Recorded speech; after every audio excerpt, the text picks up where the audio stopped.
ఈ కార్యక్రమం మొత్తాన్ని మన కాలేజీలో నిర్వహించాలి. జగ్గయ్యపేటలో ఉన్నటువంటి యువతలో మంచి డైనమిక్స్, యాక్టివిస్ట్, ఈ యొక్క టాలెంట్ ఉన్నటువంటి స్పాంటేనియస్ స్పార్క్స్ మొత్తం కూడా ఇక్కడే కూర్చున్నారు.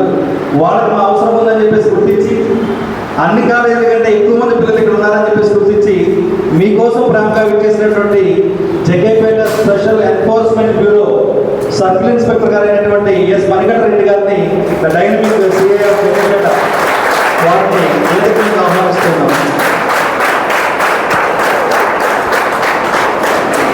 Jaggayyapeta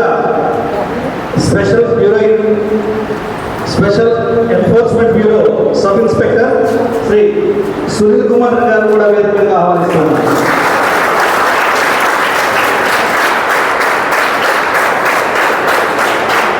thank you very much.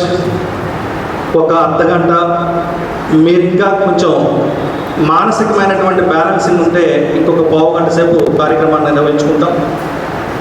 ఈ కార్యక్రమానికి సంబంధించి మీ అందరూ కూడా విజయవంతం చేయాలని చెప్పేసి కోరుకుంటూ, మాదక ద్రవ్యాలంటే ఏంటి అసలు, what is meant by drug? నేను వాటి రకాలు అడగట్లేదు, నేను ఏంటి అసలు వేటిని మనం మాదక ద్రవ్యాలు అంటాము?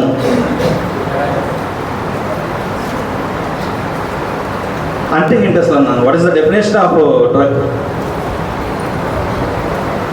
మీరు చెప్పకపోతే హడపడాలి చెప్తారు. ఎస్, ఎందుకంటే మనకే తెలియాలి ఎక్కువ, ఎందుకంటే వాటితో మనమే సహజీవనం చేస్తూ ఉంటాం.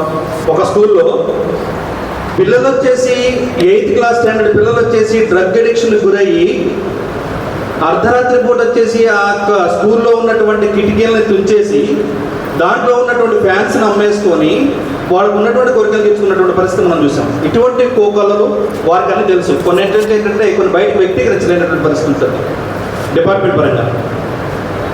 అంటే పిల్లలు వచ్చేసి ఏ స్థితిలో ఉన్నారు వాళ్ళని కనుక మనం ముందుకు తీసుకువెళ్ళకపోతే, ఎందుకంటే 2024 థీమ్ ఏంటంటే మనకి స్పష్టంగా తెలుస్తుంది డ్రగ్స్ ఉన్నాయని చెప్పేసి. ఏమైనా డౌట్ ఉందా మీకు? డ్రగ్ అడిక్షన్ ఆంధ్ర రాష్ట్రంలో ఉందా లేదా? ఎస్, సమస్య పట్ల స్పష్టంగా ఉన్నాం. కానీ దాన్ని మేధావులందరూ సాధించాలి. దాని మీద మనం అందరం కూడా ఫోకస్ చేయాలి. అంటే డ్రగ్ ఉన్నోడికి కానీ కార్యక్రమం కాదు, డ్రగ్ లేనోడు కూడా ఈ సమాజంలో దాదాపుగా 10% మంది యువతం చేసి ఈ యొక్క డ్రగ్కి ఎడిక్ట్ అయి ఉంది ఈ ప్రపంచంలో.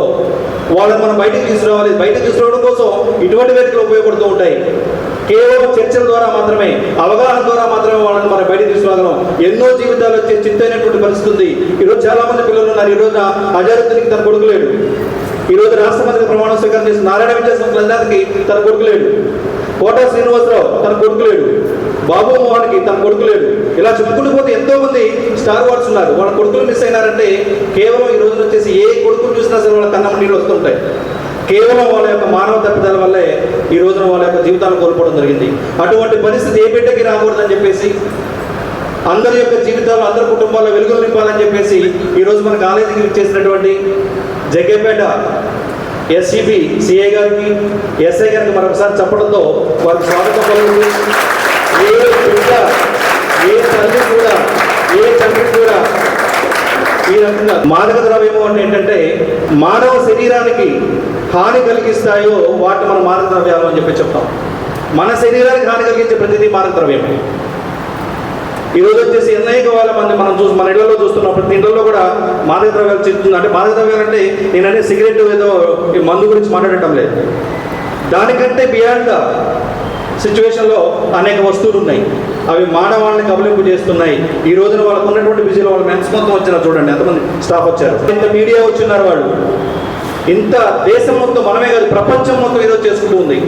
1987లో ఐక్యరాజ్యసమితి భద్రతా మండలిలో ఈ ప్రపంచం కనుమరుగు కాబోతుంది, ఈ రకమైనటువంటి పని మనం చేయకపోతే యువత పెడదారి పట్టే పరిస్థితి ఉందని చెప్పేసి ఆ రోజున డిసెంబర్ 7వ తారీఖున భద్రతా మండలి వచ్చేసి యాక్సెప్ట్ చేసింది. దీని మీద యుద్ధం చేయాలి మనం. ఏదైతే మాదక ద్రవ్యాలు ఉన్నాయో, ఏదైతే డ్రగ్ అడిక్షన్ ఉందో దాని పట్ల యువతను మనం బయటికి తీసుకురాకపోతే యువత వచ్చేసి కోనరిల్లిపోతా ఉందని చెప్పేసి ఆ రోజు ప్రపంచవ్యాప్తంగా ఐక్యరాజ్యసమితి తీసుకున్న నిర్ణయం. ఆ తర్వాత 1988 జూన్ 26 నుంచి మనం ప్రతి సంవత్సరం ఈ రోజు నుంచి మాదక ద్రవ్యాల వ్యతిరేక దినోత్సవంగా మనం చేసుకుంటాం. దాన్ని జీకే పెట్టి గుర్తుంచుకోండి. కాబట్టి ఇంకా అనేక విషయాలు చెప్పడానికి సిద్ధంగా ఉన్నారు. కాబట్టి ముందుగా దీని గురించి ప్రసంగించవలసిందిగా మన కళాశాల చైర్మన్ గారు అయినటువంటి శ్రీ రంగాపురం నరసరావు గారిని సవినయంగా వేడుకుంటున్నాను. చేసి వాళ్ళలాగా మనం కూడా అలవాటు పడితే మధ్యలో వెళ్ళిపోవచ్చు అనే ఉద్దేశంతో చాలామంది యువత పాడైపోతున్నారు. దానివల్ల మన భారతదేశానికి కూడా చాలా నష్టం జరుగుతుంది. మీ కుటుంబం, మీ తల్లిదండ్రులు మీ మీద పెట్టుకున్న ఆశల్ని ఒమ్ము చేసి వాళ్ళని ఇబ్బంది పెడుతున్నారు. మీకేమైనా అయితే బాధపడేది వాళ్ళే. మీరు వెళ్ళిపోయిన వాళ్ళు చాలా బాగానే ఉంటారు, ఇక్కడ ఉన్న వాళ్ళే బాధపడతారు. కాబట్టి మీరు నడవడిక మార్చుకొని మంచి ఉద్యోగాలు సాధించి మీ తల్లిదండ్రులు మీ మీద పెట్టుకున్న నమ్మకాలని, కళని ఒమ్ము చేయకుండా వాళ్ళని సంతోషంగా ఉంచాలని కోరుకుంటున్నాను.